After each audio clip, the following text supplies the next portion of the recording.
She was a ghost before she ever stepped off the wagon, a woman defined by a hollow space inside her. The letters had been plain, stark. A man named Elias Thorne needed a wife. He had a homestead, 2 strong hands, and a quiet disposition. He asked for little, only a woman of good character who was not afraid of work. She had written back, her words trembling with the shame she had carried for years, the truth a brand on her soul. "I am barren," she wrote. "My first betrothal was broken for it. If this is a fault you cannot abide, tell me now and save me the journey." The reply came back weeks later, just 3 lines on a scrap of paper. "A good character is not grown in the womb. The land is hard. A partner is what I need. Come if you will." So she had come. She had packed the few things she owned, her mother's tarnished silver locket and a quilt sewn from the scraps of a life she was leaving behind. The journey had stripped away the last of her vanity, leaving only a raw, quiet hope. She expected hardship. She expected a silent, grim-faced man. She expected a life of toil, a fair trade for a place to exist where no one knew her failure. What she did not expect, as the wagon driver grunted and pointed toward a small cabin nestled in a stand of pines, was the flicker of movement on the porch. Not 1 flicker, but 3. 3 small figures, clustered together like frightened quail, watching her approach. A boy, perhaps 10, with a scowl that seemed too old for his face. A girl, a few years younger, clutching the boy's sleeve, her eyes wide and dark. And a tiny child, a toddler, half hidden behind them both, a smudge of dirt on his cheek. The wagon driver tipped his hat. "That's it for you." "That's Thorne's place." He didn't wait for a reply, simply cracking his whip and leaving her standing in the dust, her single valise at her feet. The man, Elias, stepped out from the cabin. He was tall and broad, as his letter implied, with a face weathered by sun and wind. He did not smile. He simply looked at her, then at the children, then back at her. His silence was a heavy blanket. This was a trick. A terrible, cruel trick. She was the barren woman, sent for to be a mother to another's brood. The thought was a shard of ice in her gut. She had been honest, and he had met her honesty with this deception. Every fear she had ever harbored, every whisper of her own worthlessness, rose up to choke her. The man, Elias, finally spoke, his voice as low and rough as river stones. "They're Ma and Pa, my sister. Fever took them last winter." He didn't offer apologies. He didn't offer excuses. He just stated the fact, as plain and unadorned as the landscape around them. He was not a man of many words. She looked from his stoic face to the 3 orphans who stared at her, their expressions a mixture of fear and defiance. They were not his. And they would never be hers. She was defined by the children she could not have, and now she was being confronted with the children she did not want. The wind kicked up, blowing a strand of hair across her face. She felt the weight of every mile she had traveled, every hope she had foolishly nurtured. This was not a partnership. This was a cage. She was a replacement, a function, a pair of hands to cook and mend for a family that was not, and could never be, her own. The shame was so profound it felt like drowning. The first days were a study in silence. Elara, a name she hadn't felt worthy of in years, moved through the small cabin like a shadow. She cooked. She cleaned. She mended the threadbare clothes of the children, her needle moving with a mechanical precision that kept her thoughts at bay. The children watched her. They were always watching. The eldest, Samuel, watched her with open suspicion, his arms perpetually crossed, his gaze a silent challenge. The girl, Leah, watched her with a timid curiosity, flinching if Elara moved too quickly. And the youngest, Ben, watched her with the wide, unblinking eyes of an infant, a ghost of his parents' memory clinging to him. Elias worked from sunup to sundown, felling trees, clearing land. He ate what she put in front of him without comment. He did not touch her. He did not speak of the arrangement, of her barrenness, of the children who were a constant, aching presence between them. He had given her a small room of her own, a space barely large enough for a cot, and for that she was grateful. It was a cell, but it was hers. She expected cruelty, or at the very least, impatience. She received neither. One evening, she dropped a plate, and the ceramic shattered on the rough-hewn floor. She flinched, expecting a shout, a reprimand for her clumsiness, for the waste. The children froze.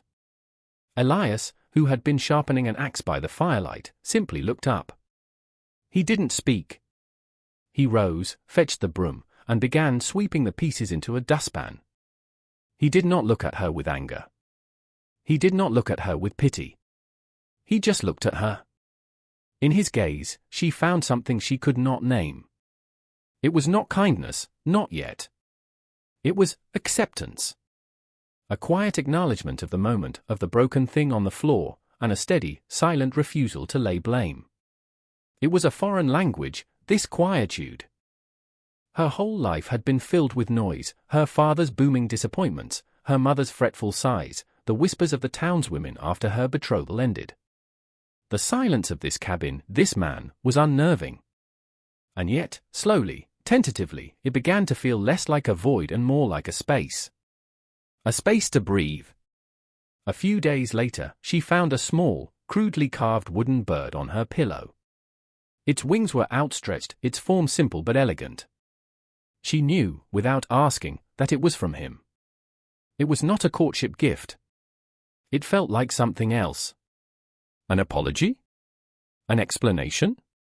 A message carved inward because words were too difficult. She held the small bird in her palm, its smooth pine surface warming to her touch. She looked over at the children, huddled together near the hearth. Samuel was trying to teach Leah how to tie a knot, his small hands clumsy but determined. Ben was asleep, his thumb in his mouth. They were not a burden he had tricked her with. They were a burden he was carrying. And he had, in his own silent, graceless way, asked her to help. That night, she did not retreat to her room immediately after the meal was cleared. She sat by the fire, the wooden bird in her apron pocket, and she watched the flames dance. For the first time, she did not just see 3 orphans. She saw 3 children, adrift and alone, just as she was. The thaw came not like a spring flood, but like melting frost, slow and almost imperceptible. It began with Leah. The girl had a cough that settled deep in her chest, and by the 3rd day, a fever burned bright in her cheeks. Ilara sat by her cot, bathing her forehead with cool cloths. She remembered her own mother doing the same for her, the scent of chamomile and the soft murmur of comfort. She had no chamomile, only water from the creek, but she murmured nonetheless. Nonsense words, fragments of old lullabies, sounds meant to soothe the raw edges of fear. Samuel stood in the doorway, a sentinel guarding his last remaining family member, his distrust a palpable force. Elias would come in, his large frame filling the small space, and place a hand on Leah's forehead. He would look at Ilara, a question in his eyes. "Is she better?" And Ilara would give a small, almost imperceptible shake of her head. Not yet. On the 4th night, the fever broke. Ilara was dozing in a chair, her head slumped to one side, when she felt a tiny, hesitant touch on her hand. She opened her eyes to see Leah, awake and lucid, her gaze soft. The little girl didn't speak. She simply squeezed Ilara's hand, a fleeting, fragile connection. When Ilara looked up, Samuel was gone from the doorway. The next morning, a small, slightly bruised wildflower sat in a cup of water by the stove. A peace offering. Soon after, small routines began to form the sinew of their new life. Ben, the youngest, who had been mostly silent, began to follow her around the cabin, his small hand often finding the hem of her dress. One afternoon, as she was kneading bread, he toddled over and held up his arms. It was a simple, universal request. Without thinking, Ilara wiped the flour from her hands and lifted him onto her hip.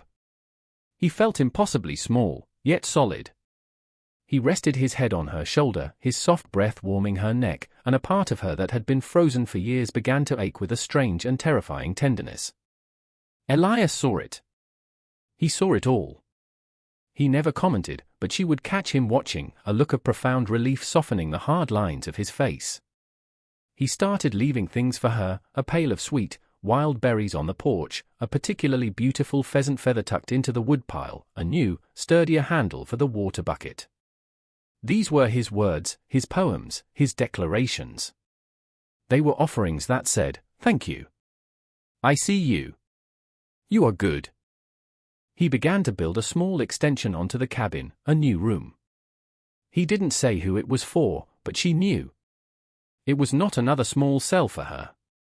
It was a room large enough for him and for her, with space for a proper bed. It was a room for a husband and a wife. The fear was still there, a low hum beneath the surface, but it was changing. It was no longer the fear of being unwanted, but the fear of this fragile piece being shattered. She found herself humming as she worked. She started telling the children stories at night, tales her own grandmother had told her, about clever foxes and brave little girls who outsmarted wolves. Samuel would pretend not to listen, but she saw the way he leaned in, his focus absolute. Leah would be utterly captivated, her chin resting on her hands. And Ben would fall asleep in her lap, his small body a warm, trusting weight. This was a family. It was strange and patched together, built on a foundation of loss and silence, but it was a family nonetheless. She was not a mother, not in the way the world understood it. But as she tucked the blankets around 3 sleeping forms, the love she felt was as real and fierce as any blood tie.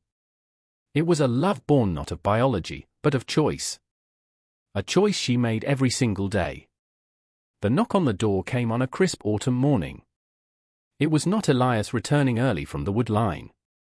It was a sharp, insistent rapping that spoke of authority and impatience. When Elara opened the door, a woman stood on her porch, dressed in a severe black dress with a lace collar so tight it seemed to be choking her. Beside her stood the town sheriff, a man whose belly strained the buttons of his uniform. "I am Mrs. Gable, from the Church Benevolence Committee," the woman announced, her voice as thin and sharp as a needle. She peered past Elara into the cabin, her lips pursed in disapproval. "We've come about the orphans." Elara's blood ran cold. She felt Samuel, Leah, and Ben move to stand behind her, their small hands gripping the fabric of her skirt. "They are not orphans," Elara said, her voice quiet but firm.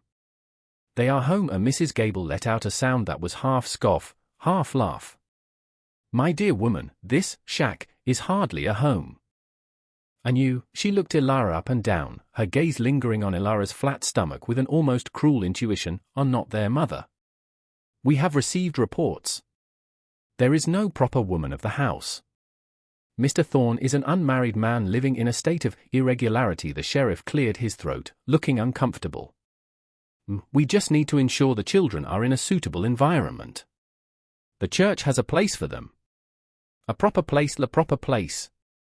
A cold institution where they would be separated, scrubbed of their history, and molded into compliant, grateful wards of the state. A place without the smell of baking bread, without bedtime stories, without the silent, steady presence of the man who was their only remaining kin." All the shame Elara had carried, all the feelings of inadequacy, suddenly burned away, replaced by a white-hot, protective fire. This woman, with her starched collar and empty piety, dared to stand on her porch and pass judgment on the fragile, beautiful thing they had built in this cabin. She dared to try and tear it apart. Just then, Elias emerged from the trees, an axe resting on his shoulder. He saw the sheriff, the woman, and the fear in Elara's eyes. He moved to stand beside her, his presence a solid wall. He didn't speak. He didn't need to. Mrs. Gable addressed him directly. "Mr. Thorne, we are here to take the children to a more Christian home. You are not their father. This woman is not their mother. They have no legal guardians." The words hung in the air, cold and clinical. Legal guardians. Elias's jaw tightened. He had taken them in because they were his blood, his sister's children. The law was a world away from the simple, brutal realities of life and death on the frontier. Elara felt a surge of courage she didn't know she possessed. She stepped forward, positioning herself squarely in front of the children, shielding them with her body. She looked directly into Mrs. Gable's cold eyes. "You speak of what is proper. Is it proper to tear children from the only family they have left? Is it proper to send them to a place where they will be numbers, not names? Her voice grew stronger, ringing with a conviction that came from a place deeper than logic. I came here as a bride for this man. But I found more than a husband. I found my family. She turned, her gaze softening as she looked down at the three small, upturned faces. Samuel's scowl was gone, replaced by a look of fierce loyalty. Leah's eyes were filled with tears, but she wasn't afraid. And little Ben clutched Ilara's leg as if he might never let go. Ilara knelt, bringing herself to their level. She looked from Samuel, to Leah, to Ben, her heart so full it felt it might burst. The words came then, not as a defiant shout to the woman on the porch, but as a sacred vow to the children before her. "You are not orphans," she whispered, her voice thick with emotion. "You are my children. I am your mother. You're mine now. Forever." A profound silence followed her declaration. The sheriff shuffled his feet, his gaze falling to the dusty ground.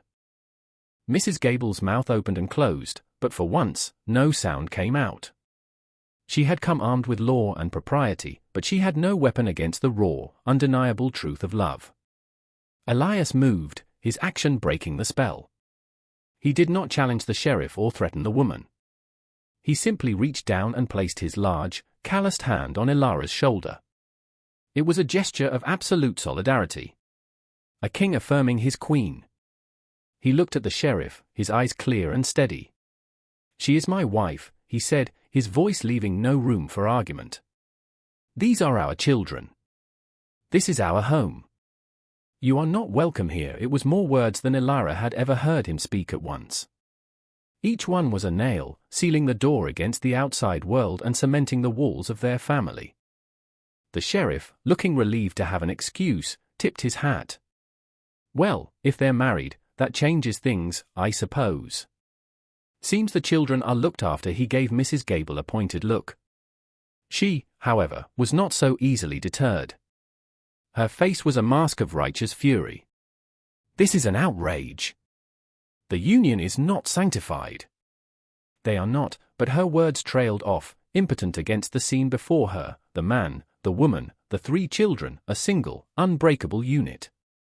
Defeated, she turned on her heel and marched away, the sheriff following in her wake. The threat was gone. Ilara slowly rose to her feet, her legs trembling. Then, she was engulfed. Samuel, who had never once offered a willing touch, wrapped his arms around her waist and buried his face in her dress. Leah clung to her other side, sobbing with relief. And Elias lifted Ben, who reached out a small hand and patted Ilara's cheek, his own quiet way of saying thank you. That evening, the cabin was filled with a new kind of quiet. It was not the silence of strangers, nor the comfortable silence of habit. It was the deep, resonant peace of a battle won, of a family forged in fire. After the children were asleep, their dreams finally safe, Ilara and Elias sat by the hearth. He reached into his pocket and pulled out a small object. He had been carving it for weeks. It was a kestrel, a small falcon known for its fierce devotion to its mate and its young. He pressed it into her hand. It was not a gift for a hired helper or a mail-order bride.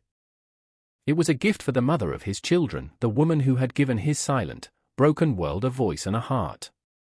She looked from the beautifully carved bird to his face, illuminated by the firelight. She saw no pity for the woman who couldn't bear children. She saw only reverence for the woman who had chosen to be a mother. That night, she did not go to her small, lonely cot. She went with him, to the new room he had built. It was a room for a husband and a wife. For a father and a mother. In the dark, she finally understood. She had spent a lifetime mourning the empty space inside her, believing it made her incomplete. But her worth was never about what her body could or could not create. Her family had not come from her womb. It had come from her heart. And she was loved, truly and completely, not in spite of who she was, but because of it. She was Ilara Thorne. A wife. A mother. And she was, finally, whole. Please like, share, and subscribe to support more true-hearted stories on Timeless Tales. If you saw a child in need, would you open your home? Tell us in the comments.